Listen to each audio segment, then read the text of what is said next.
Richard of Carver here on day 72 of sobriety. After spending 20 years high,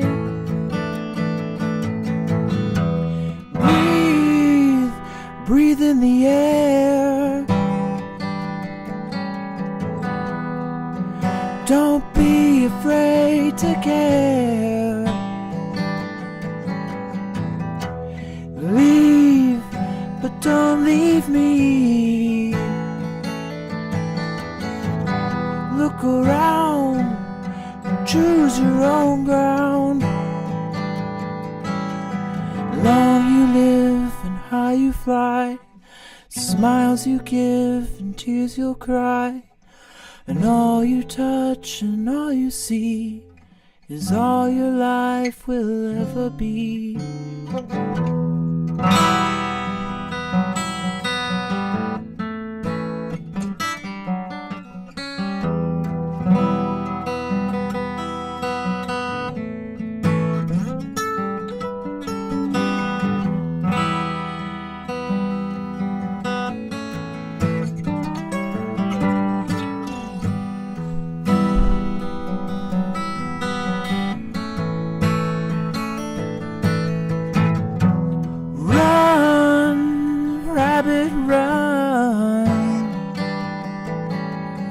Dig that hole, forget the sun.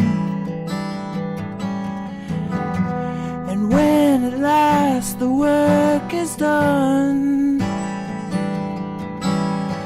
don't sit down, it's time to dig another one. And long you live and high you'll fly, but only if you ride the tide.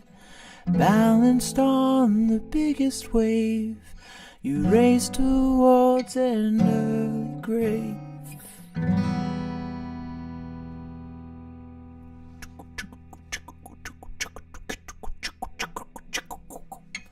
All right.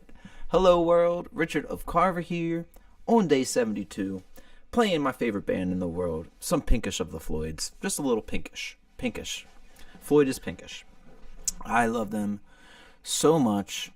That song always reminds me of my, was it freshman year? I think it was freshman year of college, and I was in the dorms, and, this is in the early 2000s, and we had to do this ourselves, but it was in our big common room where there's a TV, and my roommate and I gathered, or we made some event, maybe we made like a printout sheet, or maybe we just told everybody, but we were layering Wizard of Oz with Dark Side of the Moon, and so we lined it up great, and that song always reminds me of watching Wizard of Oz with Dark Side of the Moon over top of it, and just how insanely well it all fit together. And of course, that's when,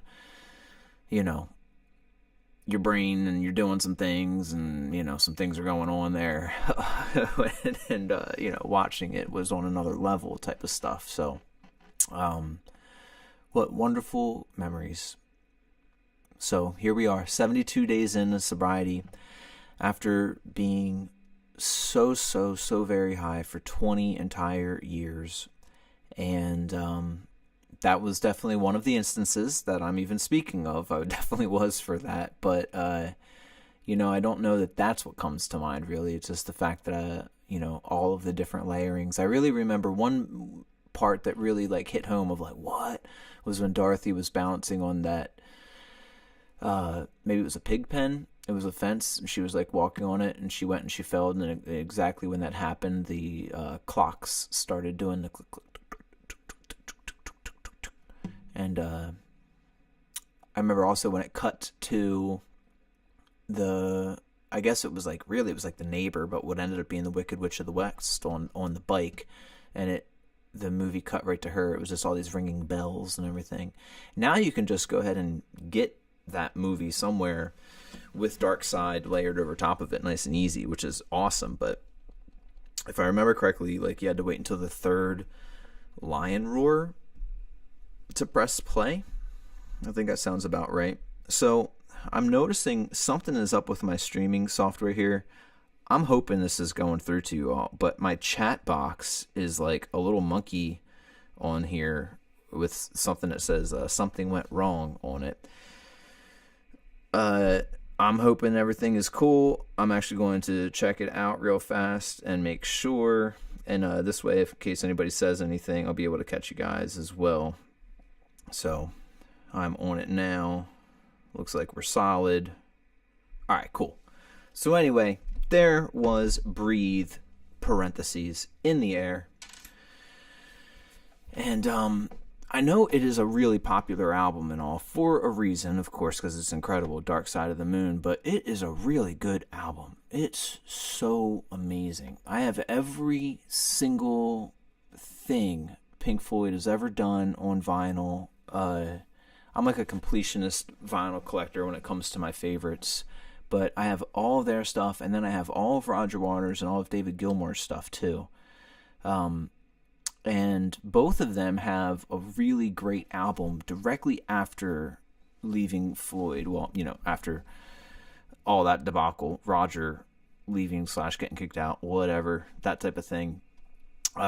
His first album or two are pretty decent with some cool stuff, but his stuff is like a little bit more, I don't know, The Wall-esque, which The Wall's fine and has its good parts and stuff, but his is almost a little theatrical-ish at some times, and it gets a little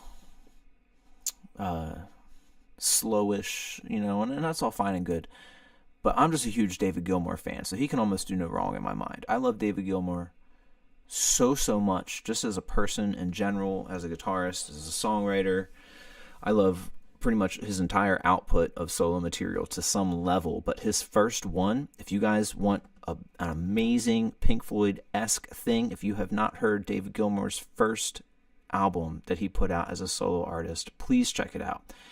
He's got like one cover on that album, and it's because they had like their own studio, and he was starting to become a producer and stuff as well.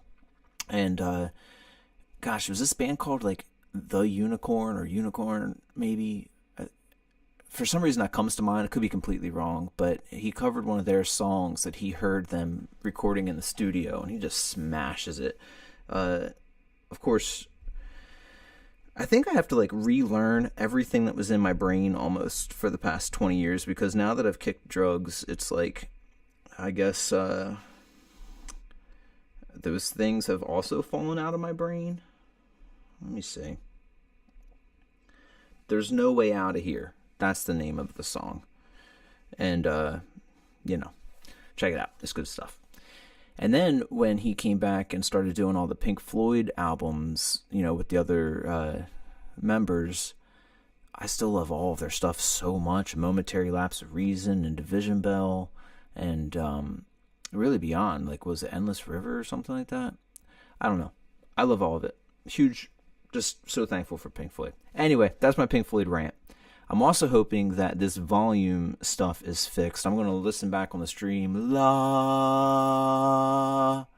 We're going to see if that note is even. So that's why I just did that. So, because after stream last night, my buddy Jake had helped me identify on here that something was up with it, which was so appreciated. I hopped into Discord and we worked on that for a little bit of time last night, and I think that it is all fixed up. So I'm hoping that I'm not coming through just one speaker to y'all right now. And what did Ricky do today? Well, today, because I didn't go to bed last night until like 4 in the morning or so, I slept until 9:30, 10, somewhere in there is when I was like, I gotta do things, get on out. And then I got myself together, and I drove up to Wilmington, where I was going to be helping my buddy Aaron install the new lights and sound at the venue that I'm going to be helping at this Sunday.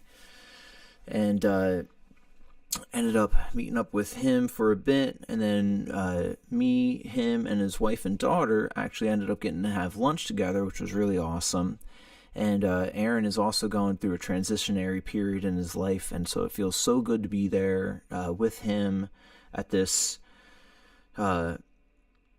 interesting and precarious time. Like, those transition times, they have all of the feelings, and so I'm just so thankful for our friendship. It's something that has lasted so many years at this point. Super awesome guy, super talented, super smart, and super loving. And you can't. I'm just so blessed to have some of the friends that I do, and it's really, really awesome. So I was really happy to be there for that, and to have some lunch with them. That was a great experience. I've been it's been, I guess, we've been in each other's lives for 10 to 15, 10, somewhere in there years, 10. Maybe we're just celebrating like a decade or something. I'm not sure. But it's been a good while. Did that for a bit. Came home, and I got to take a nap, which was just fantastic. It was like an hour nap. I then got on the ball, did some things, and really put off a lot of other stuff, meaning that I keep on putting off the whole paintball park thing, with the paintball park doing the building that they are in my backyard, basically, and it's just wreaking havoc on my stress levels, because you don't want to have like war games in your backyard, basically. And then that's going to require me to figure out how to deal with that. I was going to send a group message with the new owners and my parents, who were the prior owners, and try and remind the new owners of the deal that I have as the property that butts up to them, that that I made with the paintball park to even exist, and doing the whole special exemption stuff. But one thing I've kind of kept off of here is my relationship with my father. He's something else, and but he's also good side. I said yesterday, he has both sides of the coin, and it's a person like that is just really hard to be around, and it's hard to not be around, because he's my dad, and I value everybody in the world, and even those who are struggling with doing right or something. There's that inner child, inner light, that part that always deserves love, that I'm sure they think that they're giving or not. It's just a hard thing. So, he is my dad, but one of the reasons I'm putting all this off is because I don't want to communicate. It's just going to open up a whole can of worms type of thing. So, and plus I was the last one that was trying to communicate with him, and he shut me out then, because that's what he does the whole control thing through communication. So either way, we're going to move on from that topic, but it is something that I really, really have to figure out, because it's causing some ire in my heart. But that's on top of me still putting off finishing those two things that I've been writing for a little while. The thing with the Guitar Center / Music and Arts, and the sexual harassment that I had to go through last year, and with leaving them because of it, and feeling like I need to speak my heart and let my community in the area know what happened, because that's just will allow me to feel like I can build from there. And then the other one, I don't know if I've ever really mentioned what the other one is, but it's to someone from my past that we've still communicated all throughout these years with, and it is incredibly hard to write, and it's kind of hard to explain. It's love and science. It's like how David Lynch blends all of that with art, like all of his things based on transcendental meditation and love and darkness, and what is thought and consciousness, and how it can almost be proven with atoms that are held together electromagnetically, and electric is such a big thing, and all of this stuff I feel like I have to be writing about and make it almost like a a huge report type of paper just to speak what I'm coming through, and it's just like a giant thing that I'm writing, and it's hard on the heart and it's hard on the brain. So those are now 3 things that I have to do that are brain type of things that I just don't like having to deal with that stuff, because my mind is so much more wanting to be like water following its path into, maybe the least path of resistance, and those are definitely resistant paths that once I do it, maybe it'll be like a dam is opened up and the water can rush through and my heart can feel heard and, birds chirping and all, and my focus back. But it's just hard to do. But on top of that, I'm dealing with, I'm 72 days in now of sobriety. So I'm still withdrawing in different ways. I still am also healing in different ways that, I've read that it could take about 18 months, especially as such a heavy user as I've been. So I'm just like holding on. And then the thing I've also mentioned, because I'm basically a vegetarian, I wonder if I should start having more protein in some way to hopefully like make my brain back, because sometimes it feels like I don't even have a brain. If I only had a brain, But, those are all just musings of how I'm feeling right now with the whole sobriety stuff. I'm feeling good in it, though. I'm glad that I'm doing it. I don't think too much, very rarely. I think maybe 2 to 3 times this whole endeavor in the past 72 days have I thought of what it would feel like to just get high again. And I think that's good. That cup is very filled in my mind, and I don't want to go back, so that's a good thing. But the challenge, I think, is finding those things that give me dopamine and rewiring and getting happiness through other means instead of just like pressing a button or, flicking a lighter and getting instant dopamine. So I'm relearning that still, and we're getting there. Some cool things on the horizon will be that both tomorrow and most of Saturday, I'll be doing this writing that I'm talking about. This evening, in about an hour or two, there's going to be the blood moon eclipse. I am going to walk outside and watch that. Thought it'd be a neat thing. On Saturday after that, that's one thing I did, is I called the music shop that we had played at a week or 2 ago. And this amp right here, tickle, that's the head on there, that's a 1968 Fender Bassman head, and that's like something that like Neil Young would play through, and a bunch of different people. It's a bass amp technically, but a lot of guitarists would use it because of it would just make the signal real hot, nice and crunch. It's just so tasty and so good. I call it Cap and Crunch. And underneath of it is a 1950, I forget, cab there. It's a Vibra King cab. It might be late 50s, but either way, I blew the amp, the top part. I don't know what I did to it, but it doesn't even turn on anymore.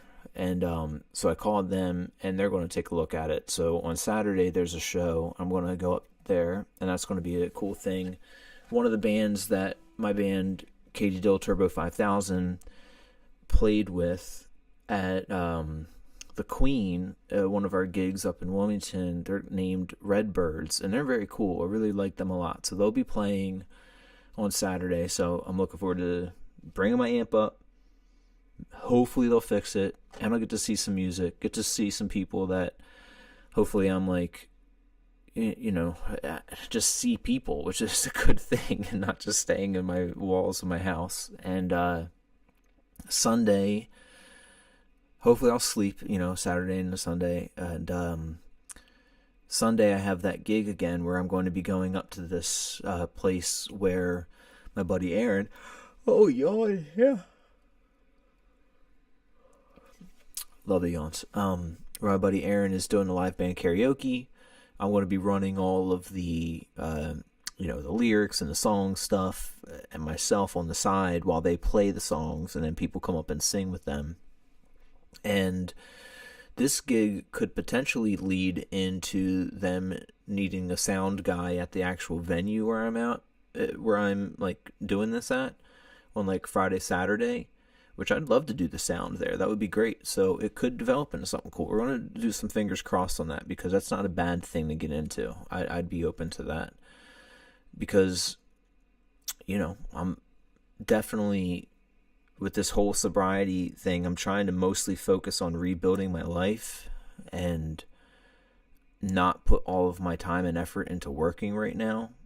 So, the piggy bank doesn't love that, but my brain does, and that's a good thing. But I do have to still do some things to pay bills, so I should probably do things in the music world as much as possible, and that's what I'm trying to do. Because, like I said, for almost this other whole time, for almost 20 years, I was a guitar instructor, string instructor, guitar, bass, piano at Music and Arts and Guitar Center, which I left because of this whole sexual harassment crap. So, now it's not as steady, but it's also okay. It's not quite as stressful, I guess. It wasn't really that stressful there. It was stressful towards the end because I had to deal with that person. Anyway, that's what's going on. That's it right there. That was my whole rant. We're good after that. Now I'm going to hop off here, probably hop into Discord to say hello to a couple friends in there. Hopefully they're still on. We'll see. That was one of the cool things last night, because of the whole new baby situation that my buddy Jake and Haley have. I think that they are up all the time basically right now, and so he was up pretty late with me last night, and that was nice to see that. So maybe they're in there now. We'll see. And that's going to be it. I just wanted to do that one moon type song because we got the lunar eclipse happening, and does all of a sudden though remind me of a song that I wrote in high school I had a joke band in high school called Three Pronged Fork, and we wrote a song called Sha La La La La Lunar Eclipse. And it's a pretty song, but gosh, my brain over the past year or two with this whole stuff, it just really has went. And it's a worrisome thing. I think it's a lot of PTSD brain too, how instead of if you've seen brain scans, when you think of one subject, one area of your brain can really light up, but the PTSD brain is a lot of it is lit up because there's so much going on at once, and that does impact recall. So gotta write it out, get it out of the brain. I'll be good. That is the stream for tonight, y'all. That's our Thursday night stream. A little pinkish of the Floyds, a little babbly, and we're about 1:15ish in the morning now, so I should probably be trying to cool the jets a little bit in some way. But I'm definitely going to get on the treadmill after this too. Been watching some Twin Peaks while doing the treadmill, and it's just the best. I don't know how many times this makes it that I've been watching Twin Peaks, but I think we're in the 30s or maybe 40s. It's a lot. So I'm so thankful for that. And I'm thankful for you. And I hope you all are treating yourselves with supreme kindness and healthiness and doing great for yourselves and others, because you deserve it and everyone deserves it. And on that one, I hope to see you tomorrow night, Friday night. I'll be here streaming. So peace and love, everybody. I'll catch you soon.